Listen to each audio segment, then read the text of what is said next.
วัสดีครับอาจารย์ A PMI Academy Pro นะครับวันนี้นะครับตามสัญญานะครับก็คือว่าจากรูปเนี่ยเราจะเห็นว่า Exam Content Outline ของตัว PMP เนี่ยมันจะประกอบด้วย3โดเมนนะครับที่เคยอธิบายไปแล้วในคลิปก่อนๆอาจารย์ก็ได้ทำคลิปเนี่ยทั้งหมด14ทาสในหัวข้อของ People ไปแล้วนะครับซึ่งคิดเป็น 42% โดยตัวหัวข้อที่อาจารย์นำเสนอไปเนี่ยมันก็จะเรียงตามทาสที่1ถึงทาสที่14นะครับแต่หลักการจริงๆเวลาเราบริหารโครงการเนี่ยทาสมันจะไม่ได้เรียงตาม1 2 3 4จนถึง14นะครับอาจารย์ก็เลยจะทำในรูปแบบอีกรูปแบบหนึ่งนะครับก็คือเป็นโดเมนที่1นะครับ people แบบ logical order ก็คือเวลาการ manage โครงการเนี่ยก็จะเรียงจากสิ่งที่ควรจะเกิดขึ้นก่อนยันท้ายที่สุดนะครับอาจารย์ก็สรุปมาให้แล้วซึ่งเราก็จะเริ่มกันเลยนะครับเวลาเราจัดการในเรื่องของ people หรือผู้คนเนี่ยนะครับในการบริหารจัดการโครงการเนี่ยถือว่าเป็นหัวข้อที่สำคัญมากนะครับสำหรับการทำงานในยุคปัจจุบันนะครับก็คือเราก็อาจจะต้องเริ่มต้นด้วยการสร้างทีมนะครับก็คือเป็นทัสที่6เห็นไหมครับอาจารย์ไม่ได้เอาทัสที่1ขึ้นมาก่อนนะครับมันก็คือการสร้างทีมนะครับก็คือ build a team นะครับการสร้างทีมที่แข็งแกร่งต้องเริ่มจากการคัดเลือกสมาชิกที่มีทักษะและคุณสมบัติที่เหมาะสมกับเป้าหมายของโครงการนะครับอาจารย์ก็จะยกตัวอย่างให้ฟังนะครับสำหรับโครงการพัฒนาซอฟต์แวร์นะครับเช่นการสร้างแอปพลิเคชันมือถือเราก็จะต้องมีทีมที่ประกอบไปด้วย developer ซอฟต์แวร์นะครับนักออกแบบ UX UI แล้วก็ผู้ทดสอบนะครับนี่คือการ build a team นะครับแต่ในขณะเดียวกันถ้าเป็นสำหรับโครงการก่อสร้างนะครับเช่นการสร้างอาคารสูงเราก็จะต้องมีทีมที่ประกอบไปด้วยวิศวกรสถาปนิกและผู้จัดการโครงการเห็นไหมครับเราก็เริ่ม build a team นะครับอันนี้ก็จะเป็นทาสที่6นะครับคือการ build a team หลังจากนั้นนะครับเราก็จะต้องทำอะไรเราเป็น project manager เราต้อง lead a team ถูกไหมครับก็คือการนำทีมก็ถือว่าเป็นศิลปะที่ต้องใช้ความเข้าใจและทักษะในการบริหารจัดการคนนะครับดังนั้นหัวหน้าทีมต้องมีวิสัยทัศน์ที่ชัดเจนนะครับและสามารถสื่อสารให้กับทีมเข้าใจถึงเป้าหมายและวิธีการที่จะไปถึงเป้าหมายนั้นได้นะครับซึ่งในการพัฒนาโครงการซอฟต์แวร์เนี่ยหัวหน้าทีมต้องทำงานร่วมกับทีมเพื่อกำหนดทิศทางการพัฒนาและแก้ไขปัญหาที่เกิดขึ้นได้อย่างรวดเร็วในโครงการก่อสร้างนะครับหัวหน้าทีมก็ต้องตรวจสอบความปลอดภัยและประสานงานกับผู้มีส่วนเกี่ยวข้องเพื่อให้โครงการดำเนินไปตามแผนนะครับอันนี้คือทาสที่2นะครับส่วนถัดไปนะครับเขาเรียกว่าทาสที่12ก็คือการ define team goal นะครับก็คือการกำหนดกฎเกณฑ์ของทีมนั่นเองนะครับซึ่งการกำหนดกฎเกณฑ์ในการทำงานของทีมเนี่ยจะช่วยให้ทุกคนมีความเข้าใจและปฏิบัติตามไปในทิศทางเดียวกันนะครับก็ควรให้สมาชิกทีมเนี่ยมีส่วนร่วมในการกำหนดกฎเกณฑ์เพื่อให้ทุกคนรู้สึกว่ามีส่วนร่วมและรับผิดชอบตัวอย่างเช่นนะครับในโครงการพัฒนาซอฟต์แวร์อาจจะมีกำหนดให้มีการประชุม stand up ทุกเช้าเพื่อรายงานความคืบหน้าส่วนในโครงการก่อสร้างก็อาจจะกำหนดกฎเรื่องความปลอดภัยในพื้นที่ก่อสร้างเช่นการสวมหมวกนิรภัยและรองเท้าป้องกันอะไรประมาณนั้นนะคือ PPE พอเราเริ่มทำ define goal นะกำหนดกฎเกณฑ์แล้วต่อไปคือขั้นตอนที่4นะฮะในทาสที่10การ build share understanding คือการสร้างความเข้าใจร่วมกันซึ่ง project manager ต้องมีการสร้างความเข้าใจร่วมกันในทีมจะช่วยลดความขัดแย้งแล้วยังเพิ่มประสิทธิภาพในการทำงานนะครับใช้เวลาในการอธิบายยืนยันว่าทุกคนเข้าใจตรงกันในเรื่องของเป้าหมายและกระบวนการทำงาน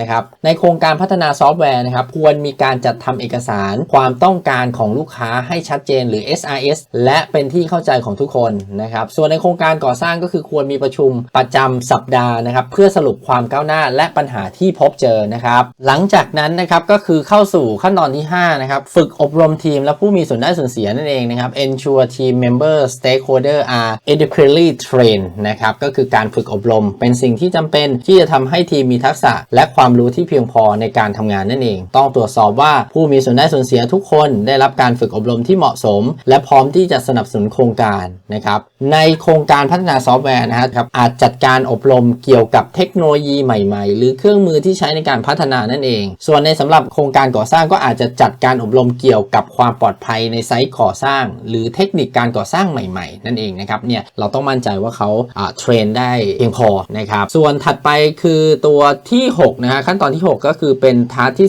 13คือ mentor relevant stakeholder นั่นเองนะครับก็คือเหมือนเป็นพี่เลี้ยงให้กับผู้มีส่วนเกี่ยวข้องนั่นเองนะครับการเป็นพี่เลี้ยงก็ช่วยให้ผู้มีส่วนเกี่ยวข้องเนี่ยได้รับคำแนะนำและสนับสนุนที่จำเป็นหรือพร้อมกันนั้นยังสร้างความสัมพันธ์ที่ดีกับผู้มีส่วนเกี่ยวข้องนะครับเพื่อให้การทำงานร่วมกันเป็นอย่างราบรื่นนะครับยกตัวอย่างเช่นในการพัฒนาซอฟต์แวร์ที่กล่าวมาก็คือหัวหน้าทีมสามารถเป็นพี่เลี้ยงให้กับเดฟมือใหม่ในการเรียนรู้เทคนิคการเขียนโค้ดนั่นเองนะครับส่วนใน ในงานก่อสร้างก็คือวิศวกรที่มีประสบการณ์สามารถเป็นพี่เลี้ยงให้กับวิศวกรใหม่เพื่อให้เข้าใจขั้นตอนการก่อสร้างและการตรวจสอบคุณภาพนั่นเองนะครับถัดไปนะครับก็จะเป็นทัสที่ 4 empower team members and stakeholder นะครับก็คือการสร้างพลังงานให้ทีมและผู้มีส่วนเกี่ยวข้องจะช่วยเพิ่มความมุ่งมั่นและการทำงานอย่างมีประสิทธิภาพให้โอกาสในการตัดสินและรับผิดชอบในงานที่ทำในโครงการพัฒนาซอฟต์แวร์สามารถให้ทีมมีส่วนร่วมในการตัดสินใจเกี่ยวกับฟีเจอร์ที่ควรพัฒนาเห็นไหมครับนี่คือช่วยให้เขาตัดสินใจเองนะครับ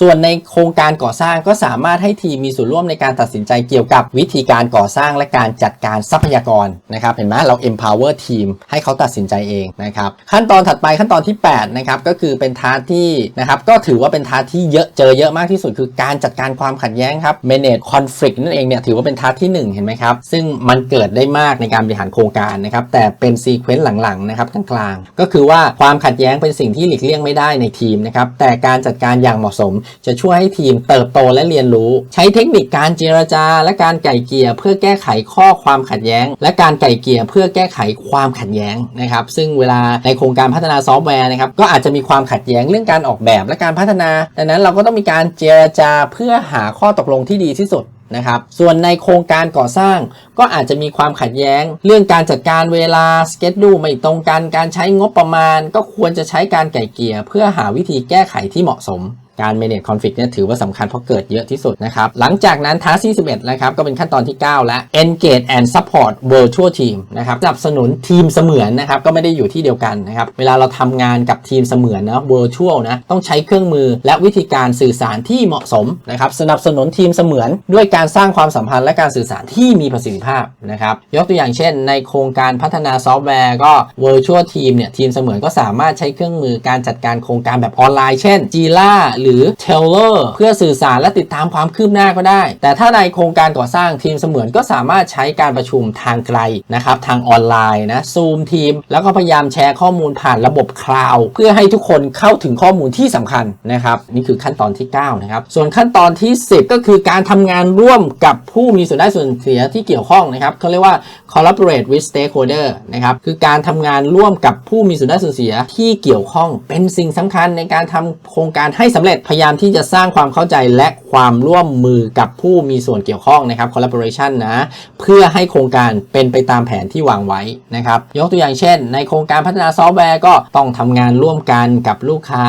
เพื่อให้ได้ข้อมูลและข้อกำหนดที่ชัดเจนนะครับในโครงการก่อสร้างก็ต้องทำงานร่วมกันกับหน่วยงานภาครัฐภาคเอกชนและผู้จัดหาเพื่อให้ได้วัสดุและการอนุมัติที่จำเป็นเห็นไหมครับอันนี้ก็คือขั้นตอนที่10นะครับส่วนขั้นตอนที่11นะครับก็คือการแก้ไขและขจัดอุปสรรคสำหรับทีมก็คือการ address and remove impediments obstacle and blocker for the team นั่นเองหัวหน้าทีมต้องมีบทบาทในการแก้ไขและขจัดอุปสรรคที่ขัดขวางการทำงานของทีมนอกจากนั้นก็ตรวจสอบและการปรับปรุงกระบวนการการทำงานเพื่อให้ทีมทำงานได้อย่างราบรื่นนะครับในโครงการพัฒนาซอฟต์แวร์ก็คืออาจจะต้องแก้ไขปัญหาที่เกิดจากบั๊กหรือปัญหาทางเทคนิคส่วนในโครงการก่อสร้างก็อาจจะต้องแก้ไขปัญหาที่เกิดจากการขาดแคลนวัสดุและปัญหาสภาพอากาศนะครับอันนี้ก็เป็นขั้นตอนที่11แล้วนะครับถัดไปเป็นขั้นตอนที่12การ support the team นะครับ performance นั่นเองคือสนับสนุนประสิทธิภาพของทีมการสนับสนุนประสิทธิภาพของทีมเนี่ยเป็นหน้าที่ของผู้นำที่ต้องทำงานอย่างต่อเนื่องบางครั้งเราต้องให้คำชมเชยและการสนับสนุนเพื่อให้ทีมมีกำลังใจในการทำงาน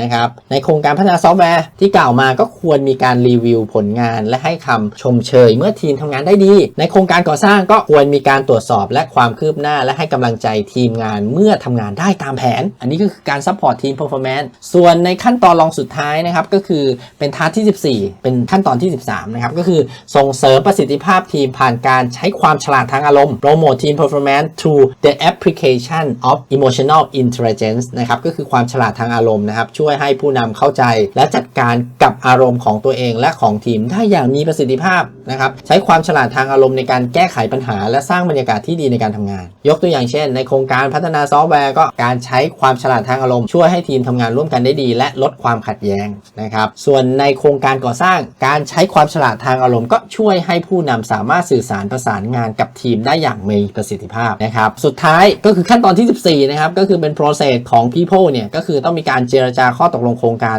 negotiate project agreement นะครับ การเจรจาข้อตกลงโครงการเนี่ยเป็นขั้นตอนสำคัญที่จะทำให้โครงการเริ่มต้นและดำเนินไปอย่างราบรื่นนะครับใช้ทักษะการเจรจาในการสร้างข้อตกลงที่เป็นประโยชน์ของทั้ง2ฝ่ายและเป็นไปตามเป้าหมายของโครงการยกตัวอย่างเช่นในโครงการพัฒนาซอฟต์แวร์อาจต้องเจรจากับลูกค้าเรื่องสโคปของงานและบัดเจ็ตงบประมาณนั่นเองนะครับส่วนในโครงการก่อสร้างก็อาจจะต้องเจรจากับผู้จัดหาวัสดุเรื่องราคาและการส่งมอบวัสดุนะครับก็ในขั้นตอนของ procurement material ก็ต้องได้นะครับเพื่อเราจะก่อสร้างได้ทันเวลานะครับรวมถึงเรื่องราคาด้วยนะครับเพราะเรามีบัดเจ็ตจำกัดอันนี้ก็จะเป็นตัว process logical order นะครับก็คือการทำงานตั้งแต่ทัสที่1ยันถึงทัสที่14โดยเรียงตามลำดับก่อนหลังนะครับซึ่งการจัดการโครงการเนี่ยก็ถือว่าเป็นกระบวนการที่ซับซ้อนและต้องใช้ทักษะหลายด้านนะครับทั้งการสร้างทีมการนำทีมการกำหนดกฎเกณฑ์และการแก้ไขปัญหานะครับหวังว่าทุกคนนะครับจะได้รับความรู้และแนวทางในการจัดการโครงการที่มีประสิทธิภาพมากขึ้น